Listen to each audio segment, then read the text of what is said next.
Welcome to the TTT News Special. I'm DK Roster. Thank you so much for joining us. We continue to live for local, and remember, you need to be looking out for big things happening on the 30th of this month.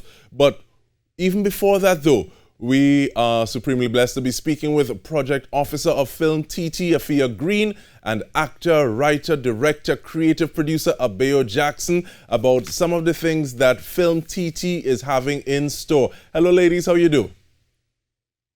Good afternoon.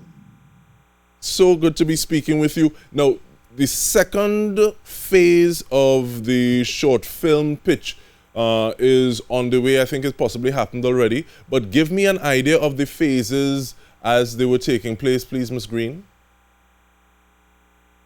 Hi, yes, I'm so happy to be here. So we started out with the first phase was a 5-week workshop with Stage 32. And we're now in the second phase, which is a short film pitch. And we're actually in the final stage of that, which will be occurring this Thursday. All right. And Abeo, I believe that you would have looked at 16 stories or read 16 stories. What was that process like? Enjoyable. It was lengthy because I tried to be very detailed and I tried to give people I know that people's creative processes are very personal and very special to them, so you want to give them the benefit of your full attention and detail. So it was a very detailed process, reading those 16 scripts and evaluating them according to the script guidelines, title, the writing craft, the presentation, screenplay format, your characterization, your dialogue, theme, and then, of course, your market potential and audience appeal. All of those things come together to, in terms of how we judged those 16 scripts. And you want to make sure, too, that you give good comments, detailed comments, so that if people would like to go back in and edit, or even if they don't make it past that initial stage, that they are able to use those comments to continue to work on their script and continue to flesh out their process. No, I'm not asking for a makeout scene, Abeo, but in terms of some of the comments that you just spoke about, what would some of them have been generally? Running the gamut of the 16. In terms of the kind of commentary I would have given or the kind of subject matter we would have been dealing with. And I'll take both of them because it makes me want. And I say that because sometimes looking at where individuals are, that can give you a better idea of the lay of the land generally. So looking for that from you, in addition to some of the subject matter, please. Just generally, in terms of how you treat with dialogue, you want to make sure that things are cohesive. You also want to make sure that if you are in a particular style, that you stay within that style, and that it is easy for your audience to connect with it, whatever you choose to, whichever direction you choose to go in. It must be easy for an audience to lock into your story and become invested in your story. And it has to do with how you flesh out your characters. It has to do with, the storyline in general, that it follows an easy train of thought. Or even if it is more complex, that it remains engaging, and that you also think about when you're writing a script for film, you're also thinking in terms of the visuals. How exactly would you plan to execute this visually, again, in a way that is also engaging. So that was kind of like some of the commentary that I was giving, particularly as well. I think this is a really great time for us to take control of the narratives that we want to put out there creatively. And the subject matter, there was a lot of beautiful stuff dealing with modern day context and subject matter, but from the perspective of comedy, romance. We had a lot of sci-fi, and I found that really, really interesting because Afro-Caribbean sci-fi is not necessarily a genre that has been heavily explored. And I think that is something we could definitely tap into. There was also the potential for animation as well. There were children's stories, so it really spanned the gamut, which made the process, even though it was a lengthy process, a really enjoyable process because it didn't become tedious because you kept seeing the same thing over and over. The imagination is there, the narratives are there, the raw material, it's rich. We have a rich landscape in terms of potential for local film here in Trinidad and Tobago. And I like some of the things that I'm hearing from you, Abeo. Now, when you talk about animation and you talk about sci-fi, I want to put in two plugs. One for Jumbie with the McBains, that's right. Gem GFX, as well as Caribbean Sci-Fi Network podcast, which is a new thing. Jarrell DeMattis, we actually spoke to him very recently. But let me bring you back into the conversation, please, Ms. Greene. Looking at the fact of some of what Ms. Jackson just said, how significant, how important is it that there would have been these three things put on the table and saying, okay, well, this is something that we need to do in Trinidad and Tobago, starting with that 5-week workshop?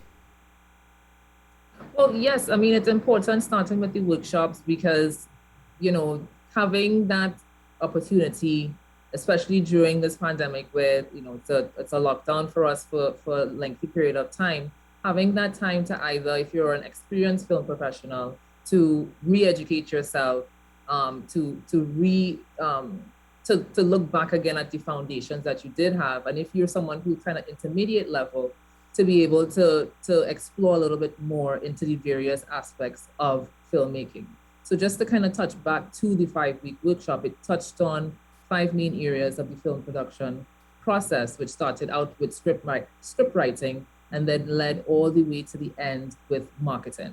So giving them the opportunity to re-engage one of our partners, which was Stage 32, and who actually conducted these 5-week sessions, having an international partner such as that, who has a network not just in LA, which is where they're based, but also globally, gives them an outward look, which is good for us from where we're standing. So I think giving them the opportunity to engage with Stage 32 on that platform for 5 weeks definitely provided them kind of a base to either look at these stories, because some filmmakers already came with things that they've been working on. So gave them the opportunity to work on those stories and then to see if they're ready to get onto the next stage, which is the short film pitch, which is where we're at right now.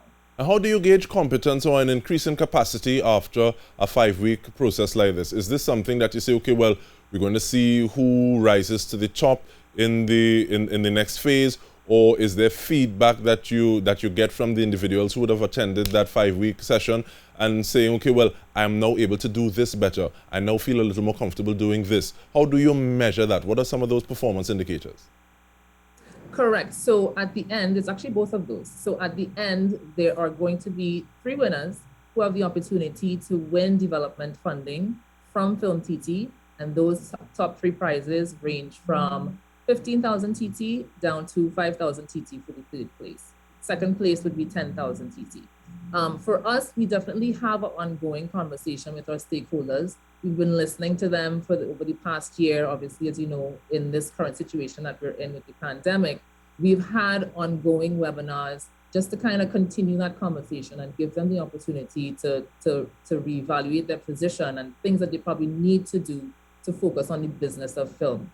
At the end of the day, film is a business.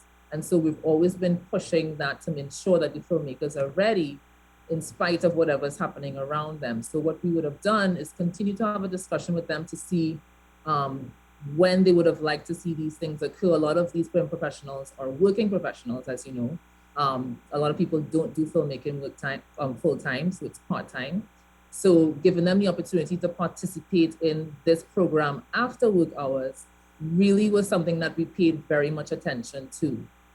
So all of these sessions were conducted, after work hours between 5 and 7. So it gave everybody the opportunity who is a film professional to focus on their craft, in addition to obviously tending to their daily obligations. So the evaluation process is something that is definitely ongoing. We continue to have those discussions. We had discussions with them last week in terms of how they see that this can go, because we're using this as a stepping stone to get to the next level.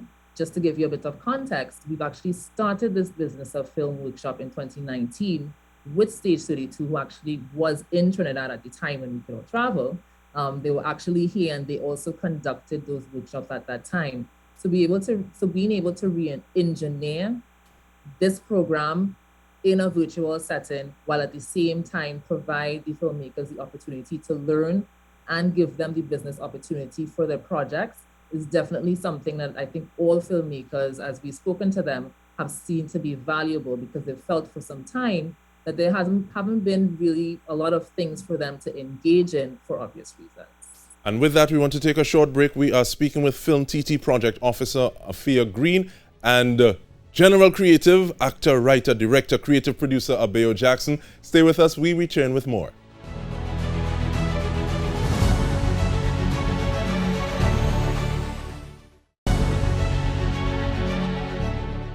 Welcome back. We are speaking with Abeo Jackson and Afya Greene about the FilmTT's work project, and we'll also want to ask about some of the partners as well. But just before we get back into these three phases and the phase that we are coming to the end of, and the third one, I want to ask you, I don't know who will take the question or whether or not it'll be both of you ladies, because Abeo, you spoke about some of the elements that you look for in the story, some of the things that make it good for screen. And that term, script to screen, reminds me of what a friend of mine talks about, from taking it to the page, from the page to the stage. But what are some of those differences that you look for in theater versus screen? You laugh. So I guess you started. I laugh because of the fact that my foundation is theater. I started in stage. I love stage and screen for different reasons. There's a kind of a magic, different kind of a magic that happens with theater as opposed to film. Film is indelible. It lasts forever. Whereas theater, there's a magic that happens every night when you hit stage. Something different can happen. It depends on the energy of the evening between the actors, etc. And the interpretation can change from one night to another. But in terms of the differences, particularly because of the fact that I've been trained in acting for screen, like I always say, the foundation of good acting is good acting, regardless of whether it's stage or screen, in terms of honesty and integrity of the characterization, in terms of the creating a history and a story for the character that you can then communicate to an audience, whether the audience is through that fourth wall of the theater or through that fourth wall of the screen. It's about the honesty between the lines, the moments in between the lines. That's what makes it rich and real. So, I mean, in terms of good script writing, the format of script writing is a little bit different for screen as opposed to theater, but the tenets of it are the same in terms of that level of history and authenticity, etc. When you're thinking of screen, however, the visualization in terms of how you capture that in that little box is different from that larger than life element that you have when you think about stage, and you think about whatever it is you have on stage being able to hit the back wall of the theater and the person all the way up in the back in the cheap seats, as opposed to that very intimate, immediate relationship that you can have with a character as it comes through the screen at you. So those are some of the differences in terms of the kinds of things that you look for when in the writing itself, in terms of how it's communicated on the page and being able to visualize it specifically for stage as opposed to screen. All right, Afya, you buy that argument wholesale, or you want to put in a little nuance?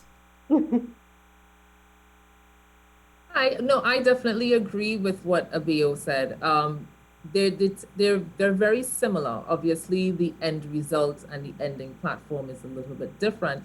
But as she said, the foundation is really that authenticity that comes through the page, right? The dialogue and the formatting may be different, but at the end of the day, authenticity is authenticity.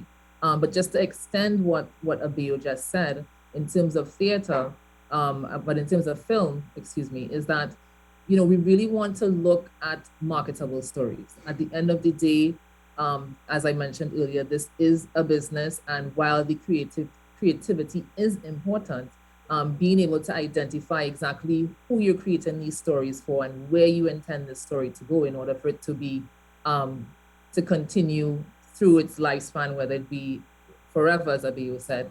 You really need to be able to connect with that market. So one of the things that we would be identifying as well is not just from the story, but then where are they going to take it? Where is it going to go next? Because at the end of the day, you're not just writing a film just for the page, you're writing it for it to be consumed. And so our position at FilmTT has always been to ensure that we create marketable ventures and marketable initiatives that really promote the audiovisual sector.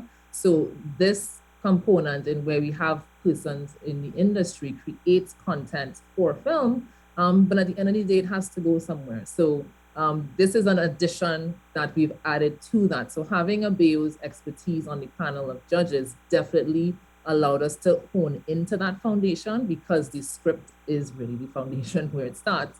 You have a good script, you need to be able to take it to where it needs to go. So having Abeo at the beginning has definitely been important in us identifying those persons who can then now take our feedback, which has been very, very valuable, take that feedback and then now take it to the next level, which is to the market.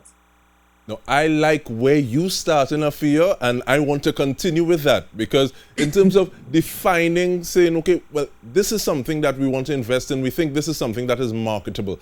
And what defines that? What are the parameters you're looking at? And just before, let me give a little more context. We have people like Derek Walker talking about looking at being a writer in the Caribbean versus being a Caribbean writer. We have the gentleman who did Men of Grey saying that filmmakers are the only people who market research will say the people want hot dog, they want this, they want that, and you making tacos because you feel it, you're passionate about this. So, and we also have Abeo saying that the landscape is rich with this sort of the narratives, the stories, the information for us to take things forward. So how do you distill and say, this makes sense, we want to get behind this? What are some of those parameters that you're looking at? Well, as I mentioned earlier, we definitely want to see that the filmmaker would have done their research. We would definitely like to see that they would have gone through all the items that it comes at the end of the day, their funding. Is this something that they can finance? Because as we know, this is a finance intensive venture. It's not something that you can always do on a small budget. Even though it's a short film, we need to know that they've identified that they can carry this through the lifetime of the project. The developmental funding, as we can recognize, is really just a start, but sometimes they really just need that start to be able to either rework the script, or maybe they're able to create a proof of concept. These are the things that we're looking at. That's something that, okay, this person has really not just believe in their story, because the passion is important, to believe in their story, but at the end of the day, to be able to push it through to wherever they need to shop it to, whether it's with a distributor, whether they've identified whether they want to keep it within the Caribbean, whether they want to take it internationally, and how far they want to be able to take it, whether this proof of concept is now for something larger, because as a short film, it could be used for a feature film, it can be shopped around. So we really want to have that engaging conversation, which is why this program has been designed in the stages that it has been. It has a small amount of rigor, but it's really an amount of rigor that is allowing us to identify those persons who really are ready to take this project to the next level.